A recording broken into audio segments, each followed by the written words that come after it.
Bom pessoal, esse vídeo sobre corrente alternada é um vídeo de apoio para o curso de Circuitos Elétricos do Instituto Federal de Araraquara, do curso de Engenharia Mecânica. E nós vamos tentar passar os conceitos básicos aqui de corrente alternada, logicamente voltado para o profissional de Engenharia Mecânica. Não vai ter o nível de especificidade que a gente faria para um curso de Engenharia Elétrica. Mas tentaremos dar todos os conceitos de corrente alternada, como que ela é gerada, quais são os princípios básicos e as suas características básicas, e depois vamos relacionar no próximo vídeo com os elementos vistos anteriormente, que são o capacitor e o indutor. Tá? Bom, a corrente alternada, como ela é gerada atualmente nas nossas usinas, né, ela se baseia na lei de Lenz, tá? A lei de Lenz, para quem se lembra, né? Aí do colegial, né? Ela fala que um condutor imerso em um campo magnético variável, né? O campo magnético tem que ser variável.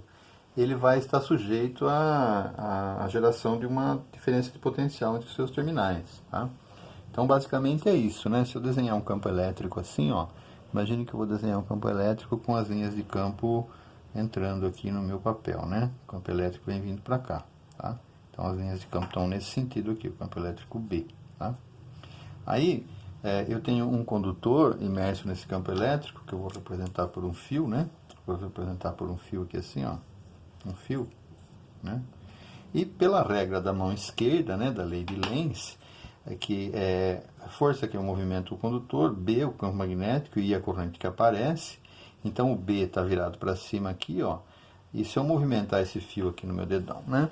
Se eu movimentar esse fio para lá, vai aparecer uma corrente aqui para baixo no fio, né? Então, ou seja, se eu fizer uma força aqui nesse fio, se eu movimentar esse fio para lá, vai aparecer uma corrente elétrica e nesse sentido aqui, tá? E se eu movimentar esse fio para cá, né? Se eu fizer uma força para cá nesse fio, vai aparecer uma corrente elétrica nesse sentido aqui, tá? Então, da mesma maneira, eu posso representar isso aqui de um outro modo, né? Eu posso desenhar o campo elétrico assim, ó. Um campo elétrico assim. Estou olhando de outro jeito, né? B. E vou representar o fio como um fio aqui, ó. O fio está nesse sentido aqui no campo elétrico, né? Se eu movimentar esse fio no sentido de cortar as linhas de campo, né? Se eu movimentar esse fio para cima, por exemplo, né? Se eu fizer uma força nesse fio aqui para cima, tá? Então a gente, pela regra da mão esquerda, o B está aqui, né? A força está para lá, né? FB, a força está para lá, então vai aparecer uma corrente elétrica entrando aqui, né? E se eu fizer um movimento, se eu movimentar esse fio cortando as linhas de campo para cá, obviamente vai aparecer uma corrente no fio entrando no fio, tá? Então, desse modo, se eu ficar movimentando esse fio para lá e para cá, ou nesse sentido aqui, cortando as linhas de campo, vai aparecer uma corrente no fio, uma tensão no fio, que ela se alterna entre positivo aqui e negativo aqui, depois positivo aqui e negativo aqui. Então, a tensão elétrica gerada no fio, né, se eu pegar um multímetro e medir aqui, ela vai ficar se alternando, ela vai crescendo, depois ela vai até zero, depois ela cresce no outro sentido. Então, ela vai ficar, se eu fechar esse fio, vai aparecer uma corrente nesse sentido aqui, subindo para lá, vindo para cá. Aqui também, a corrente vai ficar entrando e descendo conforme o movimento desse fio dentro do campo magnético B, tá? Lógico que uma estrutura dessa é mais difícil de você fazer uma bobina, né? Fechar o fio aí. Então a gente vai representar de uma maneira mais didática um ímã, né? Imagine que eu tenho um ímã aqui, polo sul e polo norte, e esse ímã está produzindo linhas de campo que estão nesse sentido aqui, vamos representar de azul, né? Então, linhas de campo nesse sentido aqui, ó, linhas de campo magnético, né? Que vem para cá, tal, né? Linhas de campo aqui. E essas linhas, então, estão apontando para cá. Agora, imagine que eu coloco aqui um fio, uma espira de fio próxima a esse ímã, tá? Uma espira de fio próxima a esse ímã. Pela lei de Lenz, se eu movimentar essa espira no sentido de afastar, né? Afastar ela das linhas de campo, o que vai acontecer? Ela não quer se afastar, ela vai tentar gerar uma corrente nessa espira de modo a não deixar você afastar, tá? Vai gerar uma força contrária lá, ou seja, vai ter que produzir um campo elétrico aqui desse lado da espira aqui que seja sul, tá? Para que se aproxime. Então, ela vai gerar uma corrente nesse sentido aqui. Se você usar a regra da mão esquerda, você vai ver que ela gerando uma corrente nesse sentido, vai fazer com que ela tente compensar a diminuição de linhas de campo, né? Que você está tirando, né? Você está afastando a bobina, você está diminuindo ali as linhas de campo que cortam a bobina, porque as linhas de campo aqui são mais espalhadas. Então, ela vai tentar criar linhas de campo no mesmo sentido, de modo a manter uma força puxando ela para lá. Se for o contrário, né? Se eu tiver aqui um ímã, né? E eu tenho aqui, então, o polo norte aqui, o polo sul aqui, vou representar sempre assim, só para ficar mais fácil, né? E eu tenho linhas de campo aqui, ó, saindo desse ímã, essas linhas de campo estão nesse sentido aqui. Se eu colocar uma bobina aqui, nesse ponto, né, das linhas de campo aqui, ó, então eu tenho poucas linhas de campo cortando a bobina, a hora que eu tentar aproximar essa bobina do ímã, ele vai tentar gerar um campo magnético, uma corrente tal que gera um campo magnético no sentido de não deixar eu aproximar. Ou seja, vai gerar então um campo magnético norte aqui, desse lado da espira, e fazendo com que a corrente seja nesse sentido aqui. Se você analisar pela regra da mão esquerda, a corrente vai ser nesse sentido. No sentido de fazer o quê? De diminuir as linhas de campo conforme eu tento aproximar, eu vou aumentar o número de linhas de campo no interior da espira, ela vai tentar diminuir as linhas de campo. Então ela vai gerar linhas de campo nesse sentido aqui, ó. Nesse sentido aqui, para tentar contrabalançar o aumento de linhas de campo que estão saindo, ela vai tentar gerar linhas de campo entrando aqui. Ou seja, na natureza, né, você consegue gerar corrente elétrica, tá? Mas não de graça, né? Não existe geração de energia de graça. Então, sempre que eu tento gerar corrente elétrica, ou seja, gerar energia elétrica através de um sistema utilizando a lei de Lenz, ele vai reagir, fazendo com que eu tenha que aplicar uma força, né? Uma força, ou seja, eu estou transformando energia mecânica em energia elétrica. Quando eu afasto, ele vai gerar uma força, não deixar eu afastar também. Se eu abrir esse fio, se eu abrir essa espira, não tem corrente, aí o movimento essa espira com facilidade aqui. Mas se eu fechar a espira, eu vou ter resistência na movimentação, ou seja, eu vou ter que usar a energia do meu corpo, né, do feijão que eu comi, para fazer isso aqui para lá e para cá, ou seja, eu estou transformando energia mecânica gerada pelo meu corpo em energia elétrica, tá? Bom, é lógico que essa estrutura também é muito ineficiente para eu montar um gerador elétrico, né? Então, a gente pode fazer o seguinte, a gente pode montar uma estrutura assim, ó. Vamos colocar aqui, uma estrutura mais bonitinha, e ainda um pouco didática, né? Um ímã, que tem a polo norte e polo sul aqui. E aí eu vou enrolar bobinas, né? Vou fazer uma estrutura aqui, de ferro e tal, e vou enrolar bobinas aqui. Vou enrolar uma bobina aqui, tá? Nesse sentido aí, ou pode ser nesse sentido aqui, e uma bobina aqui, tá? Eu vou juntar essas duas bobinas aqui e vou tirar a saída do meu gerador aqui, ó, que é a saída do meu gerador, tá? Aqui vai aparecer uma tensão induzida aí, tá? Bom, aí eu vou girar isso aqui, é muito mais fácil fazer na mecânica um movimento giratório do que um movimento de vai e vem, tá? Então eu vou girar esse ímã aqui nesse sentido aqui, ó, eu vou girar ele aqui. Então, o que vai acontecer é que nesse ponto aqui está parado, tal, a tensão elétrica aqui é zero, então eu vou representar a tensão elétrica aqui num gráfico, né? Aqui do lado de cá é positivo, né? E para cá quando ela se inverte, tá? Então aqui é a tensão V e aqui eu vou representar em termos de ângulo, tá? De ângulo. Aqui, quando eu começo a aproximar esse polo norte da bobina e esse polo sul da outra bobina, elas são enroladas de modo que a tensão começa a subir nessa e nessa também, e a tensão somada aqui começa a crescer, ela começa a crescer até um ponto em que esse polo norte se aproximou totalmente da bobina aqui, e esse polo sul se aproximou totalmente dessa. Bom, daí para frente, eles começam a se afastar, então o polo norte está aqui, ele começa a se afastar, o polo sul começa a se afastar, a tensão começa a cair para zero até que ele chega nessa mesma situação aqui, só que agora o sul está aqui, o norte está aqui. E ele continua girando no mesmo sentido. Então, o polo sul começa a aproximar, essa bobina vai gerar tensão em sentido inverso agora, tá? Então, a gente representa aqui para baixo do gráfico até que o ímã se alinha novamente. Depois ele se afasta outra vez, a tensão vai diminuindo, chegando até a zero, quando ele se encontra na situação inicial outra vez norte e sul, Tá? Então, essa é uma representação gráfica da corrente elétrica sendo gerada num gerador de corrente alternada, ou seja, num alternador, né? Conhecido como alternador. Tá? Sei lá, tem no seu carro um alternador, né? Por que chama alternador? Porque gera corrente alternada. Mas no carro tem bateria é corrente contínua? Pois é. Depois tem um retificador, tem um circuito eletrônico que transforma a corrente alternada do seu alternador em corrente contínua, porque antigamente a gente costumava chamar gerador de corrente contínua, alternador de corrente alternada, e os primeiros carros geravam diretamente corrente contínua através de escovas, e era muito ineficiente, então eles resolveram adotar um alternador e depois colocam de outros retificadores para transformar a corrente alternada em corrente contínua para carregar a bateria do seu carro. Tá? Então todo mundo tem um alternador, todo mundo tem um carro, uma moto, tem um alternador. Tá? Bom, vamos lá. Características gerais dessa corrente gerada aí dessa maneira. Tá? Eu vou pegar uma outra folha aqui. Características, então, da corrente alternada, né? Vamos representar aqui a corrente alternada como sendo... E a função gerada por um equipamento desse tipo é uma função senoidal. Então, isso aqui é uma senoide. Tá? Corrente alternada gerada dessa maneira é uma senoide perfeita. Tá? Aqui eu tenho o eixo das tensões, né? Ficou torto. E aqui o ângulo, né? Vou representar... Pode ser tempo também, pode ser tempo, pode ser ângulo, vou representar em ângulo, tá?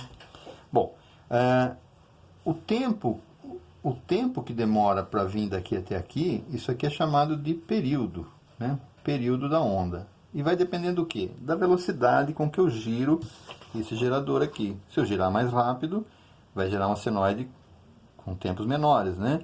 Se eu girar mais devagar, uma senoide com tempos maiores. Então aqui a gente define esse espaço como período e a quantidade de senoides por segundo a gente chama de frequência, né? Então a frequência é o contrário do período.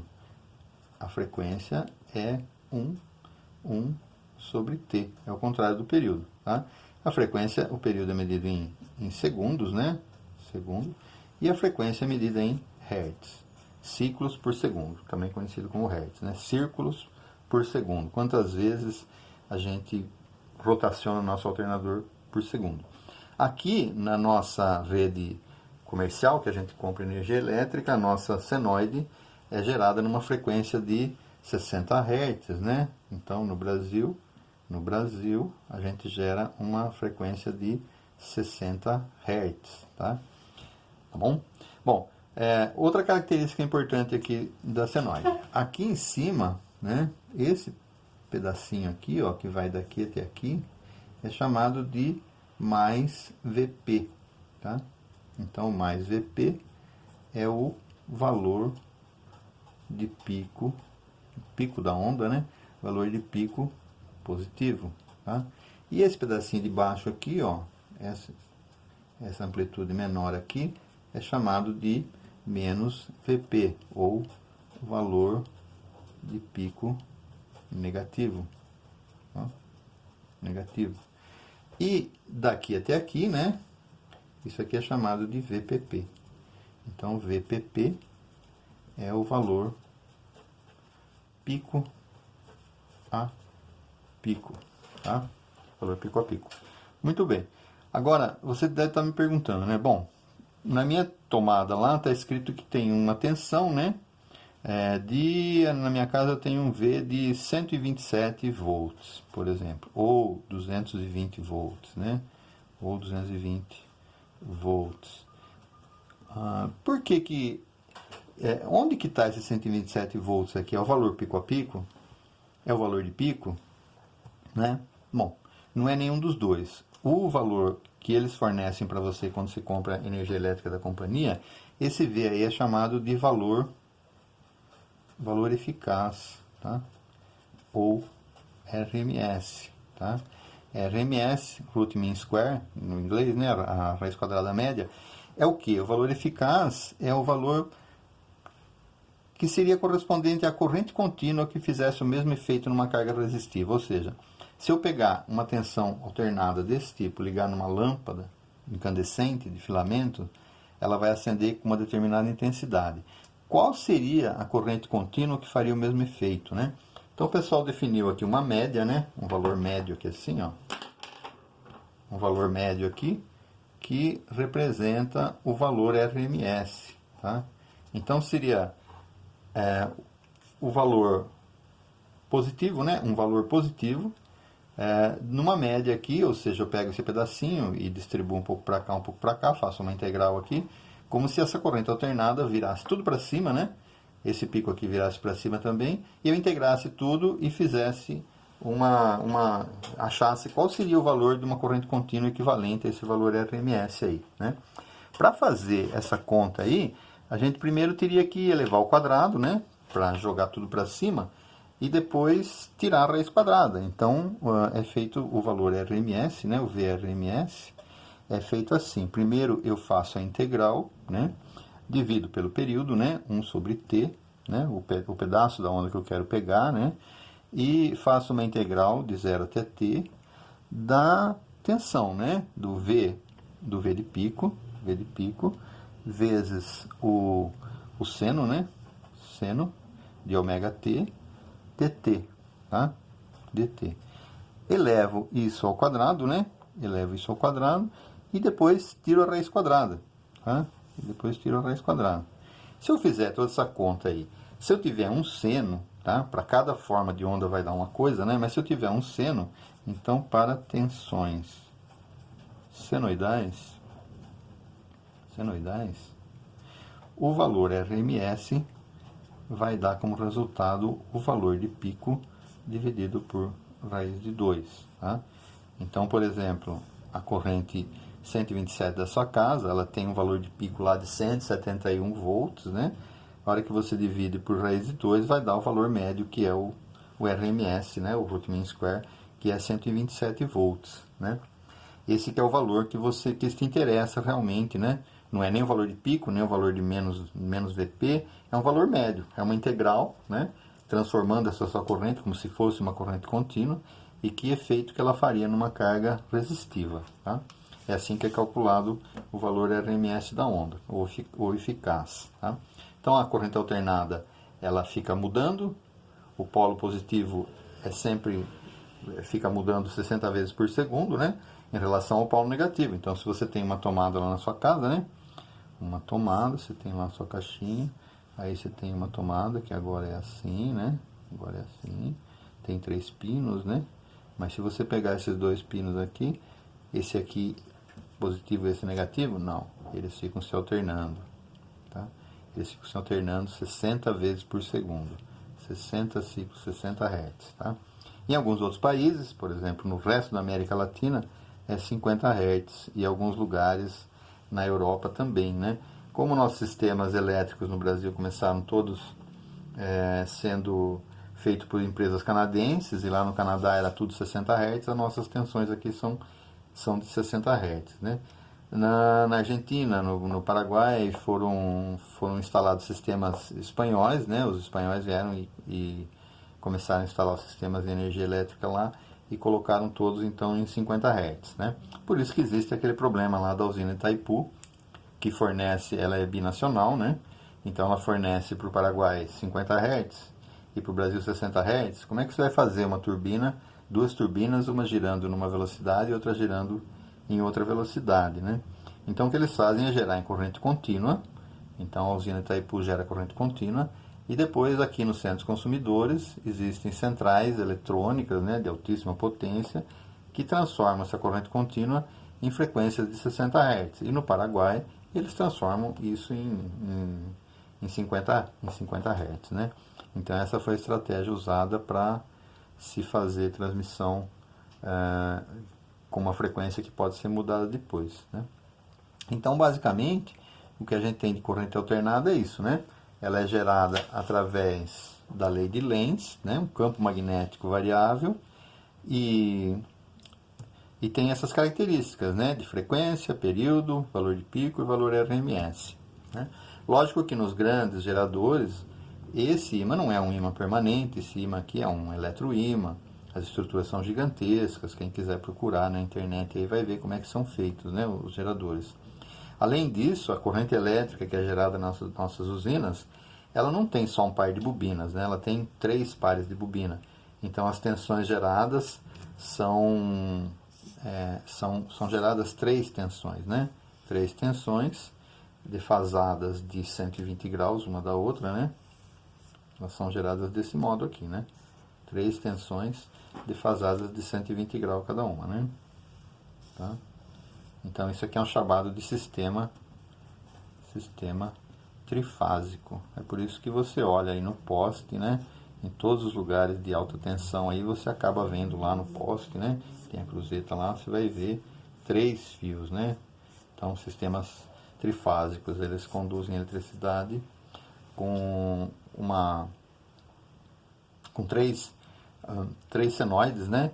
Todas elas defasadas de 120 graus uma da outra, porque a disposição mecânica lá do gerador, as bobinas estão defasadas em 120 graus cada uma, tá bom? Beleza? Então, a gente vai continuar falando disso no próximo vídeo, tem muita coisa para falar do corrente alternada, e depois a gente vai falar também como que se comportam capacitores e indutores nos circuitos de corrente alternada, ok? Beleza? Um abraço a todos, até mais.